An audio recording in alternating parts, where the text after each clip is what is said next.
당선 네, 축하드리고요. 감사합니다. 예, 당선될 때 기사들 뭐 많이 나왔지만은 7전 8기 7번 떨어졌는데 드디어 됐다. 음. 또 어떤 혹자들은 당과대 학생회장 이후로 처음 당선됐다는 설도 제기하던데 아니에요. 저 민주노동당 때 그 최고위원도 당선된 적 있어요. 그래서 오랫동안 이제 계속 낙선의 아픔을 겪다가 됐다고 하는데 뭐 이번에 당원들이 사실 처음부터 김종철 대표님의 당선을 예측을 한 사람이 많지는 않았잖아요. 그렇죠. 좀 많이 불리하다고 생각을 했죠. 예, 그래서 당원들이 이게 좀 의외의 결과 이렇게 당선시킨 이유는 뭐라고 보시는지. 무난하게 가서는 안 된다라는 게 제일 컸던 것 같아요. 그러니까 저는 이번에 좀 뭐랄까 파격적인 얘기를 많이 했거든요. 그러니까 뭐 기본자산제를 좀 하자. 그러니까 이재명의 기본소득을 넘어서는 자산에 대한 불평등 얘기를 하면서 기본자산제 얘기를 하고 그 다음에 좀 금기를 깨는 얘기를 많이 했어요. 뭐 공무원연금, 군인연금, 사학연금을 국민연금으로 통합하자. 우리나라가 뭐 세금 내는 거 다 싫어하지만 세금 내는 거 싫어하면 복지국가 안 된다. 그러니까 고소득층 세율도 올리되 저소득층도 세금을 좀 더 내자. 그게 어찌 보면은 뭐라고 표현하자면은 전반적인 증세, 보편 늦은 증세라고 할 수 있죠. 근데 사실은 세금은 깎아준다고 하는 게 정치에 유리한데 왜 그냥 막 이렇게 그 뭐 초고소득층만 올리는 게 아니라 그 저소득층도 좀 올리자라고 하느냐? 그럼 뭐 다른 나라도 다 그렇게 해요. 복지국가들은. 근데 우리가 이런 게 좀 금기처럼 돼 있죠. 저소득층은 세금을 더 내면 안 된다. 이런 식의 돼 있어서 저는 좀 이런 금기를 깨는 정책들을 우리 진보 정당, 정의당이 해야 그나마 국민들이 우리를 다시 정의당 진짜 좋은 얘기 하네, 괜찮은 얘기 하네, 뭔가 유의미한 얘기 하네 이렇게 되는 거라고 생각했고 그게 이제 당원들이나 국민들이 저는 다르지 않다고 봤어요. 그런데 당원들이 그에 좀 호응을 해준 거죠. 그 이게 임기 2년을 놓고 보니까 이제 선거를 큰 선거를 3번 치르셔야 되더라고요. 내년 보궐선거 있고 그다음에 대선 있고 지선 있고. 그래서 이제 일단은 뭐 순서대로 내년 4월에 서울시장, 부산시장 보궐선거가 치러지잖아요. 그리고 민주당은 당원의 규칙 사유가 있으면 무공천한다는 공약이 있었는데 지금 분위기로는 공천하는 분위기인데 네. 뭐 좀 그런 것들을 어떻게 보십니까? 좀 조심스러운데 제가 민주당이 서울시장, 부산시장 내는 것은 도리에 맞지 않다 이렇게 얘기를 하니까 이제 보도가 뭐 부산시장, 서울시장 내지 말라 이런 식으로 되더라고요. 근데 그건 당원 당규를 지켜라. 그게 정치의 신의에 맞다 이렇게 저는 생각을 하고 그렇게 발언을 하는 거거든요. 근데 그거는 민주당이 알아서 할 문제겠죠. 그 당원 당규를 지킬 건지 아니면 되게 겸연쩍지만 이번에는 좀 내겠습니다 이렇게 하든지 그거는 우리가 뭐 내라 말라 지키라 말라 해서 그 민주당이 따를 것 같지는 않아요. 아마 낼 가능성이 높다고 보는데 뭐 우리는 그 정의당은 정의당 후보 내고 정의당의 길을 간다 이렇게 보시면 될 것 같아요. 대선이랑 뭐 그다음에 지방선거까지 해서 사실은 지난 총선에는 전혀 없었지만 정의당이 그 지난 한 10년 동안의 발전 과정을 보면은 중간중간 선거연대를 민주당과 했었고 실제 이제 지지자들이나 뭐 당원들 중에서도 민주당과의 그 선거연대 단일 후보 단일화 이런 거에 대한 필요성을 얘기하는 사람도 많았잖아요. 그렇죠. 네. 그리고 사실 지난 총선에서도 뭐 지역에서는 이제 그런 좀 요구들이 있었는데 어떻게 보세요? 그 민주당과 선거 연대가 항상 단일화가 이슈가 되는데 앞으로 3번의 선거 임기 동안 민주당과의 선거 연대는 어떻게 하실 텐가요? 일단 뭐 멀리 가는 대선은 뭐 나중에 얘기해도 될 것 같고요. 근데 기본적으로는 우리 후보를 내서 우리 후보의 득표를 올린다라고 하는 거고요. 그런 면에서 보면 내년 4월 그 보궐선거에는 당연히 서울시장, 부산시장 후보를 내서 그 우리 선거를 치른다 이런 기본 입장이에요. 왜냐면은 민주당의 귀책 사유로 선거를 치러지는데 그럼에도 불구하고 우리가 선거연대를 한다. 라고 하는 게 좀 맞지 않는 게 있거든요. 그러면은 왜 선거연대를 해? 그러면 국민의힘은 안 되니까. 그러면은 이 민주당하고 정의당의 존재 이유가 그냥 국민의힘 반대파인 거예요. 정의당하고 민주당은 완전 다른 정당인데 그렇기 때문에 우리는 그 정의당은 민주당도 아니고 국민의힘도 아닌 우리의 길을 간다. 이제 이 기조는 계속 유지를 할 겁니다. 그러면 완주한다고 봐도 돼요. 당연하죠. 원래 선거는 완주하는 거예요. 그 중간에 어떻게 뭐 드랍한다, 단일화한다 이런 걸 전제로 하는 건 없고 당연히 완주하는 겁니다. 정의당이 이제 진보 정당인데 이거는 뭐 예전에 민주노동당이나 진보신당부터 뭐 계속 오는 비판인데 어제 김종인 대표도 비슷한 얘기를 했어요. 김종인 위원장도 정규직 조직 노동만 이제 정의당이 대변해선 되겠냐. 지금 이제 뭐 특히 요새 보면 청년들은 그런 정규직 조직 노동에 들어갈 수도 없어서 박탈감이 심하고 그런 게 이제 인구공 사태 같은 경우 논란이 됐는데 그 어떻게 보세요? 그 지금 정의당이 대변해야 되는 노동자층은 어디까지고 기존에 이제 좀 정규직 노조만 대변했다는 비판은 어떻게 좀 받아들이시는지? 사실은 정규직 노조만 대변한 건 전혀 아니거든요. 우리는 그 당내 조직 중에 이제 비상구라는 것도 있어요. 그러니까 비정규직이 상담하는 창구라는 그런 뜻의 이제 비상구라는 것도 있고 되게 많은 활동들을 해왔는데 그런 활동이 어쨌든 뭐 이렇게 좀 잘 알려지지 못한 그런 측면이 있어서 우리가 그거는 좀 우리 내부를 좀 개선해야 될 측면이 좀 있는 것 같다라는 생각이 들고 당연히 사회적 약자층 노동자 중에서도 뭐 비정규직, 계약직, 그다음에 간접 노동, 하청 고용 노동자, 그리고 프리랜서, 플랫폼 노동자 이런 사람들이 지금 가장 어려우니까 이분들을 가장 먼저 이제 대변을 해야 되는 건 당연하고요. 저희는 여기에 더해서 영세 자영업자까지 이제 포괄하는 어떤 정책을 내야 된다고 생각하고 그게 바로 이번에 저희가 낸 전국민 고용보험, 그러니까 전국민 고용 및 소득보험. 이건 좀 잘 해야 되는데 제가 전국민 고용 및 소득보험을 해야 된다고 하니까 그 문재인 정부에서 전국민 고용보험 한 거 아니야? 이렇게 이해하는 분이 많더라고요. 그 차이가 뭐예요? 지금 문재인 정부의 전국민 네. 고용보험과 그러니까 여기가 이제 정규직 노동자고 여기가 영세 자영업자라고 보면은 요 중간 이게 정규직 그다음에 여기가 이제 영세 자영업자라고 보면은 요 중간쯤에 이제 비정규직 플랫폼 그다음 프리랜서 이런 노동자들이 몰려 있는 거고 이쪽에 자영업자가 있는 겁니다.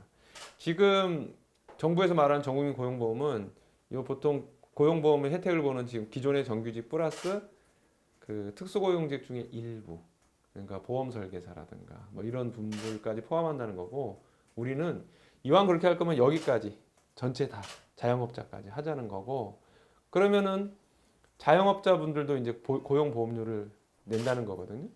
근데 요거를 지금은 한 2.25%를 내셔야 돼요. 소득에. 임의 가입을 하려면. 근데 요거를 한 1.25% 정도로 줄여드리고 그러면은 자영업자가 폐업했을 때 또는 소득이 이렇게 이만큼 있다가 이렇게 왕창 내려갔을 때 그때 이 소득 손실을 보전해 드린다는 그런 내용이죠. 여기서 가장 쟁점은 결과적으로 보면 국가의 재정을 얼마나 투입할 거냐. 그 재정에 대해서 과감한 투자를 할 생각이 있느냐 정부가. 근데 이런 부분이거든요. 근데 그런 것에 대해서 최근 정부가 코로나 위기 초반에는 나름 그런 생각을 했는데 이번에 4차 추경이죠. 그 4차 추경을 할 때 보면은 굉장히 보수적이 됐어요. 예, 좀 과감한 게 없고 그리고 이번에 갑자기 느닷없이 이제 재정 준칙 얘기하면서 빚 많이 내면 안 된다 정부가 요 범위 내에서 내야 된다라고 하는데 그 위기 시대에 맞지도 않는 얘기거든요. 그 다른 나라에서 다 지금 지켜주지도 않는 얘기를 우리나라만 갑자기 위기 시대에 지키겠다고 해서 좀 저는 우려가 큽니다. 정부보다 좀 강한 입장으로 이재명 경기지사가 기본소득론과 그다음에 재난지원금도 기본소득 형태로 이제 많이 지급을 해서 네. 사실은 정부의 초기 재난지원금을 넓혀놓은 측면이 있잖아요. 이재명 지사와 경쟁을 해야겠다 이렇게 하는 게 뭐 어떤 이유에서 좀 그 메시지를 던졌는지. 민주당의 보수화를 지적하고 싶었고 또 하나는 향후에 우리 국민들을 위해서 좋은 경쟁은 진보 경쟁이라고 본 거예요. 그러니까는 최근에 민주당 모습을 보면 굉장히 보수적이거든요. 보수화되고 있거든요. 예를 들면 공정경제 3법이라고 그래서 그 재벌들의 어떤 어떤 감사 기구에 대해서 대주주들의 영향력을 좀 배제한 그런 감사를 뽑는 방법을 냈더니 그러면은 경영권이 위험해지는데 막 이러면서 김진표 의원 이런 사람들 반대하고 그다음에 그 전속 고발권 폐지 막 이런 문제에 있어서도 그 공정거래위원회만 그 고발을 할 수 있었는데 다른 데도 넓혀놔 가지고 중소기업들이 기술 탈취나 이런 거에 대응하는 게 전속 고발권이잖아요. 이런 것까지 포함된 공정경제 3법을 당내에서 막 우려 뭐 이런 식으로 하니까 야 이거는 좀 심각하다. 그래서 저는 민주당이 계속 보수화되는 것을 그 따끔하게 지적해야 된다. 그리고 그런 상태로 가면은 집권 못한다. 어차피 그런 면에서 우리의 경쟁 상대는 이재명처럼 어떤 진보적인 정책을 내는 그런 분이 돼야 되고, 그러니까 경쟁을 한다는 거고, 그래야 국민들이 좀 행복하게 선택할 수 있다. 이런 취지에서 제가 이재명 지사하고 그 경쟁을 얘기한 겁니다. 전화가 오셨더라고요. 아, 이재명 지사랑 통화하셨어요? 전화를 주셨더라고요. 난 누군지 모르는 번호가 왔길래 받았더니 이재명입니다. 이러면서 그러면서 우리 민주당 좀 진보적으로 가야 되는데 막 이러시면서 얘기를 하시더라고. 그래서 아마 제가 막 계속 그 이재명 지사 호출하면서 이재명과 정의당이 경쟁인데 이런 얘기 했잖아요. 아마 그것에 대한 그 화답이자 그 좀 대선을 좀 진보 경쟁을 끌고 가고자 하는 그런 의사가 담기신 것 같더라고요. 그 이재명 지사 기본소득론은 좀 어떻게 평가하세요? 기본소득론은 장기적으로 그 실현될 수도 있는 거라고 보지만은 지금은 그 재원 규모만 다른 일을 할 수 있는 게 워낙 많기 때문에 기본소득보다는 전국민 고용소득보험 그다음에 그 의료보험이 지금 확대됐는데 그러니까 문재인 케어로 인해서 암이라든가 뇌졸중이라든가 이런 거에 보장성은 확대됐지만 병원에 입원해 있을 때 소득이 없어요. 그걸 보통 이제 그러면은 가장 큰 문제가 아프니까 벌이를 할 수 없으니까 거기 그 소득 감소가 가장 큰 고통이거든요. 그러면 병원에 있을 때 수당, 그걸 우리는 상병수당이라고 표현하는데 이런 것들을 주는 거. 그다음에 실업 급여를 기간도 늘리고 범위도 좀 더 늘리고 하는 거.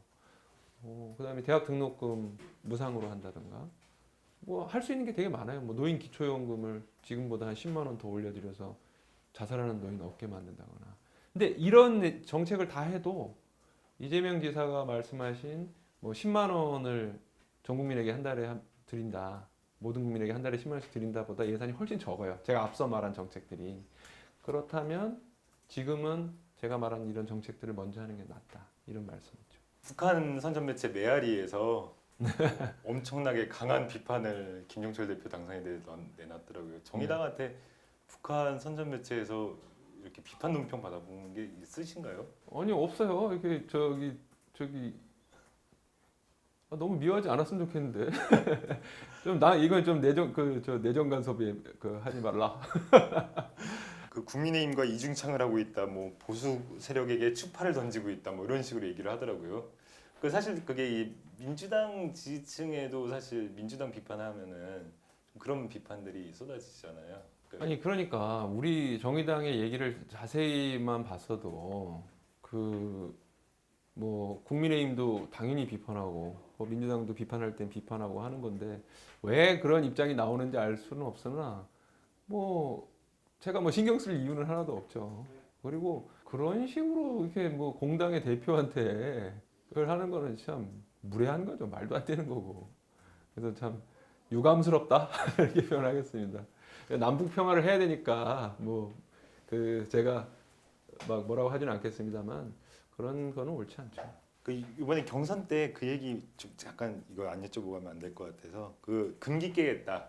그러니까 어제도 세 분 만나실 때 쭉 얘기 들어보니까 금기를 깨겠다 이 말씀 계속 하시더라고요. 네. 어떤 금기를?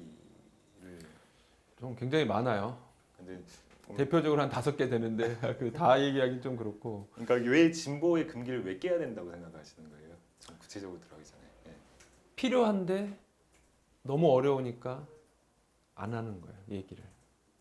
누구나 다 이제 공감을 하고 있거나 설사 이 얘기를 해서 뭐 방향이 약간 정답이 완전히 이렇게 아닐 수 있어도 그 방향으로 가는 것을 고민해야 된다는 게 되게 분명히 있는데 그걸 얘기하는 게 있어요. 대표적으로는 공무원연금, 사학연금, 군인연금 여기 정부 재정으로 적자를 계속 보존해주고 있는데 이게 한 10년 후에는 10조가 넘어가거든요. 근데 이걸 누가 이해를 하겠어요. 그리고 이 공무원연금, 사학연금, 군인연금은 이 연금 액수도 굉장히 높고 그렇다고 한다면 좀 공평한 노후를 위해서도 그리고 정부 재정 적자를 그렇게 막 특수연금에 넣는 어떤 형평성 문제에 있어서도 공무원연금, 사학연금, 군인연금, 특수연금을 국민연금으로 통합해서 재정 적자도 줄이고 그다음에 어떤 공평한 노후를 만드는 얘기를 해야 되는데 아무도 안 해요 이 얘기를. 특히 민주당이 더 해야 되거든요 현 집권 세력이니까. 근데 그냥 나 몰라라 하는 거죠. 근데 사실 요 문제를 꺼내려면은 이제 뭐 공무원 노조나 교원 노조에서 네, 상당히 좀 반대하는 이슈이긴 하잖아요. 그렇죠. 그런 부담 없으세요? 그런데 저는 공무원 교사분들이 되게 노력 많이 하시고 정말 헌신적이고 다 알고 있습니다. 하지만 이 구조가 이렇게 계속 유지될 수 없다는 거는 다 아실 거예요.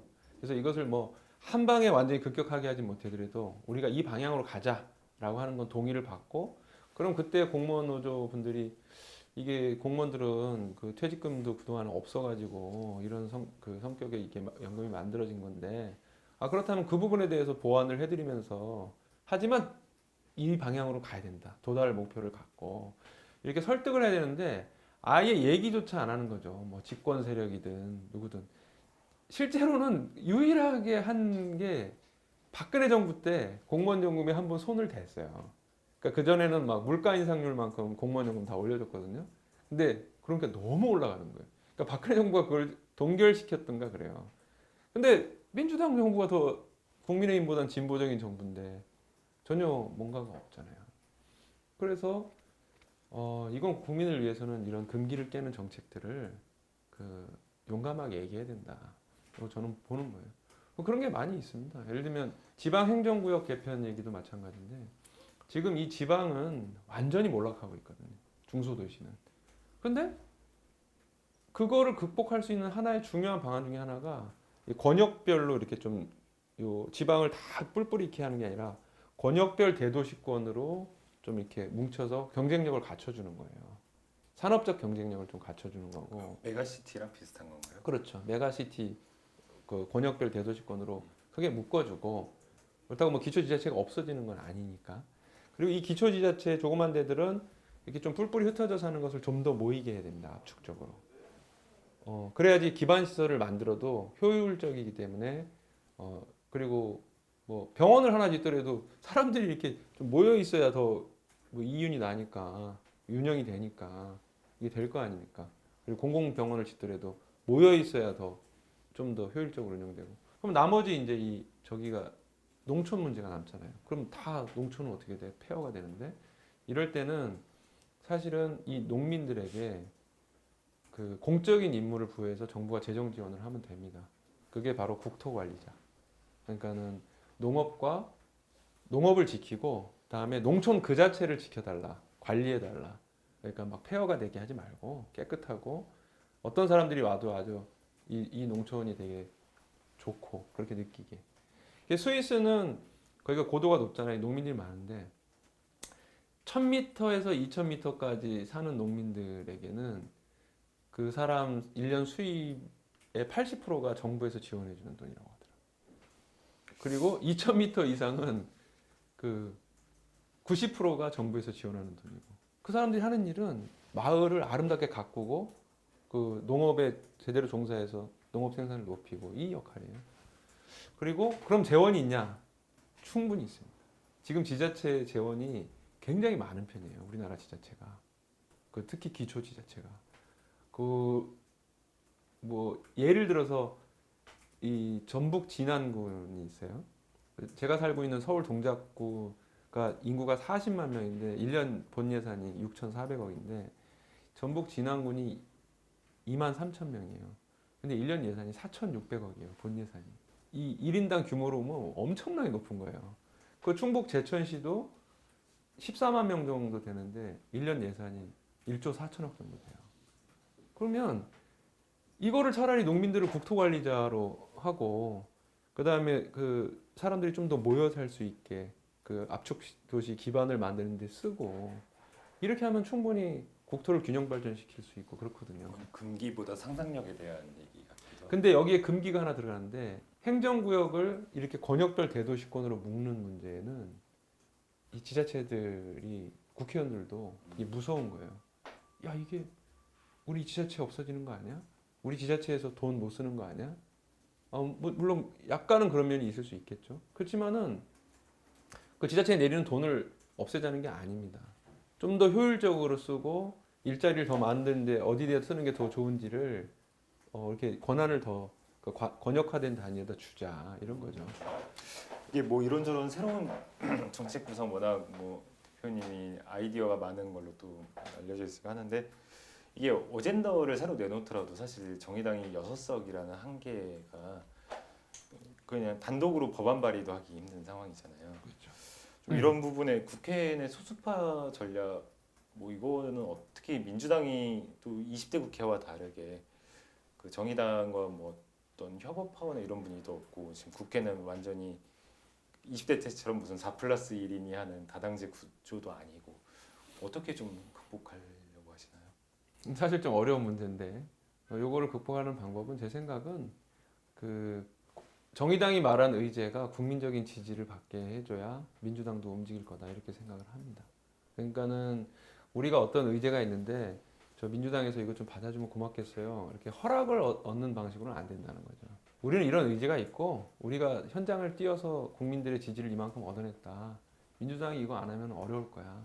아까 말한 민주당의 전국민 고용보험과 우리 전국민 고용 및 소득보험이 우리가 그 거리로 나가서 상인들을 만나고 전국 각 지역위원회에서 상인들이 우리도 한 뭐 소득의 1.25% 내면은 폐업 때 보상을 해준다는데 이거 충분히 할 수 있지라고 동의를 얻어내면 근데 민주당은 자영업자까지는 아직 어렵겠어요라고 하면 우리가 말한 전국민 고용 및 소득보험이 훨씬 더 그 지지를 받으면 저는 민주당이 압박을 받아서 내용을 바꿀 수 있다고 생각을 해요.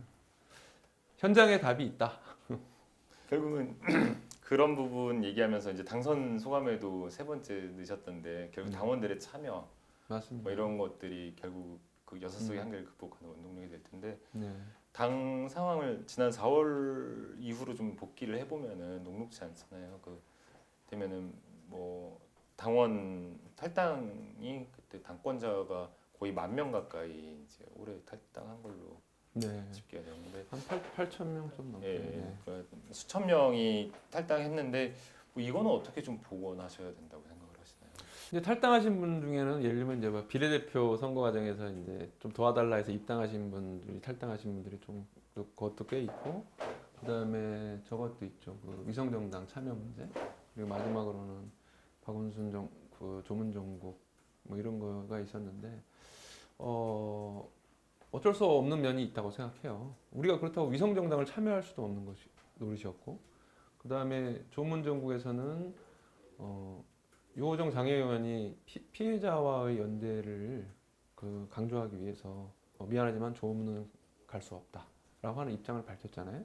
근데 저는 그건 당연히 할 수 있는 얘기라고 생각을 하고 그런 거에 대한 어떤 감정적인 정서적인 차이 때문에 탈당하신 분이 있는데 그렇다고 하더라도 성평등 의제, 성폭력으로부터 안전한 사회를 만드는 이런 노력 이런 거를 정의당이 절대로 외면해서는 안 되죠. 계속 가져가면서 동시에 이제 동의 설득력을 좀 그 동의 정도를 높여나가는 것이 방법이라고 생각합니다. 아니 오늘 같이 온 인턴 기자에게 뭐가 궁금하냐 했더니 그 20대 그때 장혜영 유호정 의원 말씀에 대해서 어떻게 평가하는지 아무래도 아저씨 남성 대표다 보니까 그게 좀 궁금한 것 같더라고요. 제가 방금 말씀드렸다시피 예. 이 피해자하고 연대하기 위해서 그 조문을 가지 못한다라고 하는 얘기는 당연히 할 수 있는 얘기고 그리고 이게 저는 이 성평등 의제가 뭐 예를 들면 이런 거예요. 아주 중요한 의제들이 많은데 왜 맨날 그 얘기만 하니? 이렇게 얘기되는 건 절대로 아니라고 봐요. 왜냐하면 성평등 의제 그리고 성폭력으로부터 안전한 사회를 만드는 거는 우리 사회에서 인구 절반 또는 그 이상이 안전하게 살아갈 수 있느냐 없느냐라고 하는 정말 중요한 의지잖아요. 그러니까 뭐 돈을 조금 더 버는 게 중요해요? 아니면 안전한 사회가 중요해요? 그럼 누구나 다 안전한 사회가 중요하다고 얘기하잖아요.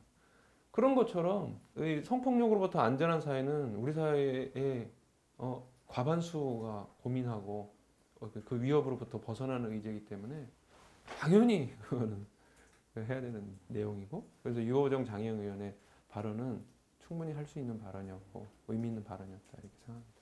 이력이 이제 뭐 아까 7.8기 뭐 얘기도 했지만은 진보정당 운동을 오래 하셨잖아요. 권영길 예전에 민주노당 초대대표자 민주노총 초대위원장의 비서도 지내셨고 처음에 네. 돌아가신 노회찬 원내대표님 비서실장도 지내셨고 심상정 대표 이제 이어받았는데 이제 이른바 권노심이라고 이제 지칭됐던 1세대 선배들이 있었고 이제 심상정 대표님 마지막 퇴임사에서 이제 2세대로 지칭하면서 했던데 뭐 어떻게 그런 1세대 선배들에 대해서 이어받는 그 느낌이나 이런 게 좀 다를 것 같아요. 정말 그 훌륭한 일을 해오셨고 거인들이죠. 거인들이고 그 거인들의 뒤를 이었기 때문에 좀 무게가 이 권노심 이렇게 어깨에 얹고 있다고 생각해 보세요. 힘든데 그런데 오히려 좀 새롭게 국민들한테 좀 다가가는 인물들이 있다라고 하는 걸 알리는 책임이 저한테 있는 거예요. 그러니까 저 사람이 권노심을 이어서 잘할 수 있을까? 이런 거보다는 정의당에도 저 사람이 하는 거 보니까 잘하는데 저 주변에도 보니까 유호정 장혜영도 잘하고 정의당에도 인물들이 점점 늘어나는구나. 이런 것에 좀 집중해가지고 좀 정의당에 인물이 많다라고 하는 걸 좀 보여드리고 싶습니다. 민주노당 시절부터 출입한 기자들일수록 이제 김종철 대표님과 박용진 의원의 길을 이제 많이 비교도 하고 그러잖아요. 그러니까 이제 뭐 따로 하시는 기간이 벌써 한 10년 됐죠. 네, 박용진 의원이 민주당으로 간 지 한 8년 됐네요. 예. 네. 그래서 뭐 이제 당 대표와 이제 저쪽은 재선 의원인데 뭐 활동하는 거 모습 보면 어떤 느낌들 받으세요? 저는 뭐 박용진 의원 민주당에서 잘하고 있다고 생각을 합니다. 좀 그 삼성 그 비판하고 하는 문제들 유치원 그때도 그렇고 잘하고 있다고 생각하고요. 다만 저는 정치에서 가장 중요한 거는 정당이라고 생각해요. 그러니까 한 명의 뛰어난 개인이 바꿀 수 있는 게 한계가 많습니다. 그 뛰어난 개인이 가장 먼저 해야 될 일은 제가 볼 땐 자기가 속한 정당을 비슷한 생각으로 하나의 그 어떤 요 동일한 방향의 가치 지향으로 묶어 세워서 나 혼자 떠드는 게 아니라 이 당 전체가 우리 이렇게 가자라고 동의해서 힘을 만들어내는 거거든요. 근데 그런 면에서 박용진 의원이 열심히는 하고 있으나 그 민주당이 그렇게 움직여주기가 쉽지 않을 거기 때문에 어려움이 있을 거라고 생각을 해요. 개인적으로는 잘하고 있다고 생각합니다. 그리고 이제 임기 중에 선거, 큰 선거 이제 마지막인데 큰 선거들 좀 많은데 정의당이 이제 지지율 어느 정도를 목표로 하시는지 지금 여론조사하면은 5% 나오는 그런 여론조사도 있고 최근에 3% 떨어졌다가 다시 5%로 회복했는데 제가 들어와서 열심히 해서 이달 말까지는 한 7%까지만 올렸으면 좋겠는데 제 임기 내에서 이제 노회찬 대표님의 표현을 빌자면 제 임기 내에 두 자릿수 지지율을 만들고 싶다. 어차피 세 자릿수는 불가능하니까. 그래서 두 자릿수 지지율은 확실하게 만들겠다라고 하는 게 제 계획입니다.